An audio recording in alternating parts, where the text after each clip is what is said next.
The alarm on the station tore through my sleep before my eyes even opened. Red lights spun across the walls of the barracks, and somewhere down the corridor, someone was shouting my name.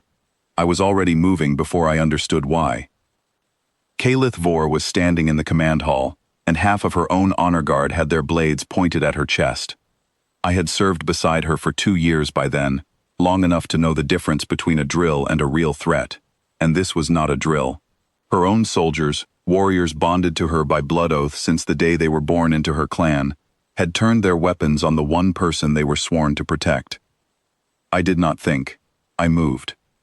My hand went to the sidearm at my hip, and I stepped between two of the traitors and the warrior I had spent 2 years learning to call a friend. "Stand down," I said, and my voice came out steadier than I felt. One of them looked at me, his 4 eyes narrowing with something between confusion and contempt. "This is not your fight, human. Step aside before you are counted among the fallen." "She's my commanding officer," I said. "That makes it my fight." Kalith did not move behind me. She did not need to. In the 2 years I had known her, I had never once seen her retreat, not even when the odds said she should. The standoff lasted 3 seconds. Then it broke. I will not describe every detail of what happened next, because some things are better left as memory than as story. What matters is that when the dust settled, the traitors were no longer a threat, and Vor, the Undefeated, the only living being to have bested a Threshker matriarch in single combat, was still breathing. So was I. She turned to look at me, blood on her armor, her breathing hard and ragged, and for the first time since I had met her, I saw something in her eyes that was not calculation or command. It was surprise. "You did not run," she said. "Didn't seem like the moment for it," I answered. She stared at me for a long moment, the kind of stare that made lesser soldiers shrink back. I had learned not to shrink from it. "They were mine," she said quietly, "bonded to my clan since birth, sworn by blood oath to die before they let harm reach me, and the moment the political wind shifted, they turned their blades on me without hesitation." "Politics is ugly everywhere," I said, "even here apparently." "You have no blood oath to me," she said, "no clan debt, no inheritance waiting if I fall, and no punishment waiting if you had simply walked away. Why did you stay?" I shrugged. Because I did not have some grand answer prepared. "I don't know. Guess I don't like watching someone get hurt from behind when I could have said something." She did not laugh. Her people rarely did. But something shifted behind her 4 eyes, like a door quietly unlocking after a very long time. "Then you will guard my back from this day forward," she said. "Not because you are the strongest. You are not. Not because you are the most skilled fighter I have ever seen. You are not that either, not yet. But because you are loyal, Mara Voss. And loyalty without something to gain from it is the only kind of loyalty that means anything at all." That was the day everything changed. "My name is Mara Voss. I am a quartermaster by training, a soldier by circumstance, and for the last 2 years, the only person in the galaxy that the deadliest warrior alive trusted enough to stand at her unguarded side. People found it strange. I found it strange too, if I am honest. Vor was 7 feet of corded muscle wrapped in natural armor plating, veteran of nearly 40 campaigns across contested space, feared by generals on both sides of every war she had ever fought in. Enemy commanders spoke her name the way old sailors used to speak of storms, with a kind of respect that came from having survived her, or from knowing others who had not. And she chose me, a human who still got sick during low-gravity transport, a soldier who had never won a single hand-to-hand contest in training. Out of every elite warrior in her own clan, out of every decorated officer in the fleet, she chose the one person who had nothing to gain by standing beside her. The weeks after the attempted uprising were the hardest I had ever lived through. Someone back on her homeworld wanted her dead before she could be crowned Warlord of the Vor Compact, and it turned out that someone had allies everywhere, including inside the very guards sworn to protect her. We could trust almost no one. Almost. I remember one night on a transport ship called the Wandering Light, 3 days before we reached the outer ring of her homeworld. She found me on the observation deck, staring out at a field of distant stars, unable to sleep. She sat down beside me without a word. Her armor was off for once, replaced by simple dark clothing that made her look, for just a moment, less like a legend and more like a person. "You are afraid," she said. It was not a question. "A little," I admitted. "I've seen what happens to people who stand against you. I'd rather not learn what happens to people who stand against your enemies too." "Smart," she said.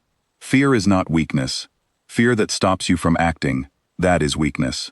Fear that sharpens you, that is simply intelligence wearing a different face. Where I come from, we just call it being scared," I said. For the first time since I had known her, she made a sound that might have been the beginning of a laugh. It did not last long, but it was there. "Your species has a strange way of talking about strength," she said. "You attach yourselves to people for no clear reason. No blood oath, no debt, no inheritance. You call it friendship, and it should be the weakest bond in existence, easily broken and easily forgotten. And yet in every war I have fought, in every betrayal I have survived, it is the one thing I have seen outlast everything else." I did not know what to say to that, so I said nothing, and we sat together watching the stars until the ship's lights dimmed for the night cycle. The next few days passed in tense silence. We received word that the Warlord's council on her homeworld had split into factions, some supporting her claim to the throne, others quietly financing the very uprising that had nearly killed her. Every stop we made, every supply station we docked at, carried the risk of another ambush. It was during one of these stops, a refueling station near the edge of contested space, that I first understood the true size of the target on her back. We had barely finished docking when the station's own security forces turned on us. Not because they hated Caliph personally, but because someone had paid them enough credits to look the other way while a strike team moved in. I remember the tension in that corridor, the way my heart pounded so loud I was sure everyone could hear it, the way Caliph's hand rested lightly on the hilt of her blade, not drawing it yet, simply waiting. "Standard procedure," the lead security officer said, his voice too smooth, too rehearsed. "We just need you to step into the holding bay for a routine inspection." Routine inspections do not usually involve 6 armed guards for one warrior and her escort, Caliph said calmly. The officer's hand twitched toward his weapon, and that was all the warning either of us needed. What followed was fast, chaotic, and over, before I had time to properly process it. I will not walk through every moment of it, because it is not the fighting that matters in memory, it is what comes after. What matters is that we made it back to our ship, both of us breathing hard, both of us alive, and the station behind us in complete disarray. "That was the 3rd attempt this month," I said, once we were safely back in transit. "Fourth," Caliph corrected. "You were not awake for the one in the cargo hold 2 nights ago." I stared at her. "You didn't wake me?" "It was handled," she said simply. "There was no need to worry you over something already finished. Caliph, if someone's coming for you in the middle of the night, I need to know." She studied me for a long moment, and something in her expression softened, just slightly. "You worry for me," she said. "Not for your own position. Not for what happens to your career if I fall. For me." "Of course I worry about you," I said. "That's what happens when you spend 2 years standing next to someone in every impossible situation the galaxy throws at you. You start caring whether they live or die." "My own people do not understand this," she said quietly. "Among the Vor, loyalty is currency. It is bought with blood oaths, with marriage alliances, with promises of inheritance and advancement. Every bond comes with strings attached, and every string can be cut the moment it becomes inconvenient. That is why my own guard turned on me the moment the political wind shifted. Their loyalty was never truly mine. It was leased to me, and the lease expired the moment a better offer arrived." "And mine?" I asked. "Yours is different," she said.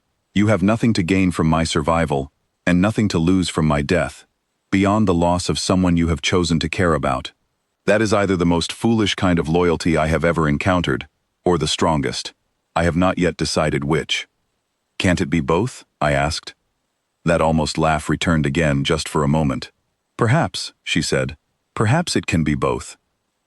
We reached her homeworld 2 days later, and the tension I had felt building for weeks finally came to its breaking point. The final vote for the Warlord's seat was set to take place in the Great Hall of the Vor Compact, a massive structure built from black stone and ancient metal, older than any building I had ever stood inside. Every clan leader across the compact would be present, along with every rival who wanted Kalith dead before the vote could finish. I stood beside her at the entrance, both of us in full gear, and for the first time since I had met her, I saw something close to genuine worry cross her face.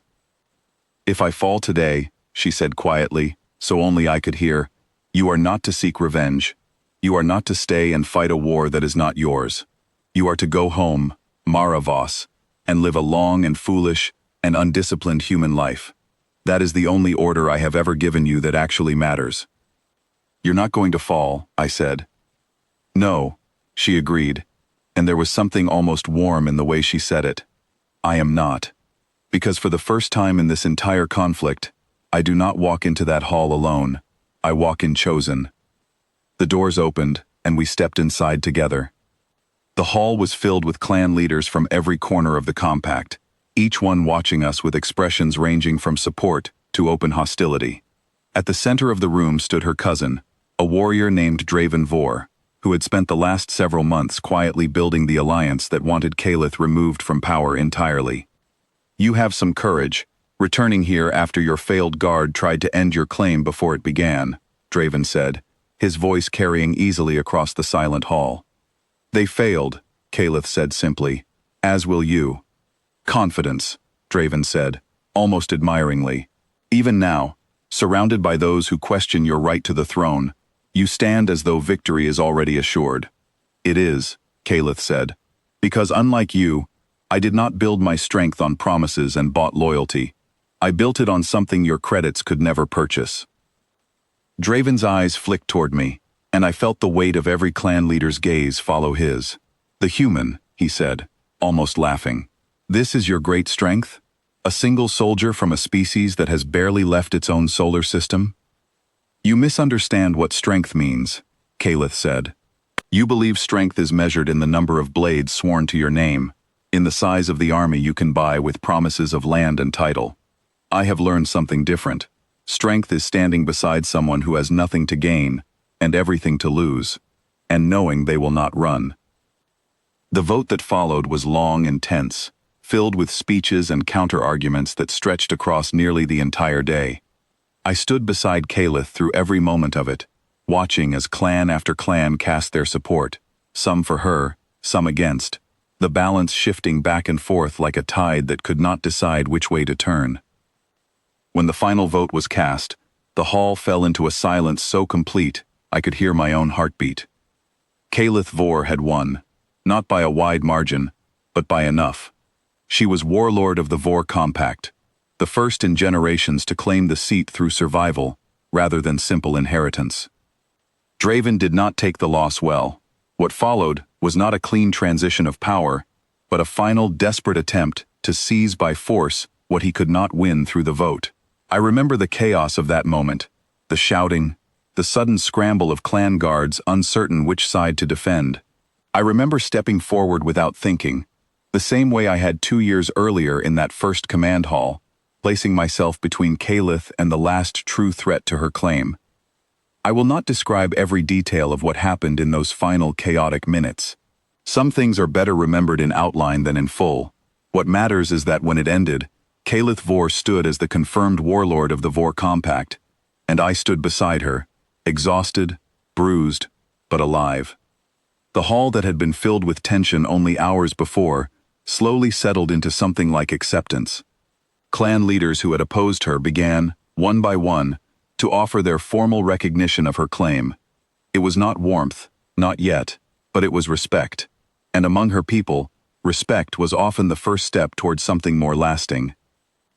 That night, after the ceremonies had finished and the great hall had emptied, Kalith found me on a balcony overlooking the compact's capital city, its lights spreading out beneath us like scattered stars fallen to the ground.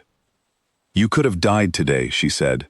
"For the third time this month, you placed yourself between me and something that wanted me gone. You'd have done the same for me," I said. "Yes," she said simply. "I would have. But you are not bound to me the way my own people are bound to their leaders. There is no oath compelling your loyalty, no inheritance waiting for you if I hold this seat, no punishment awaiting you if you had simply stepped aside. I know, I said. I don't need any of that.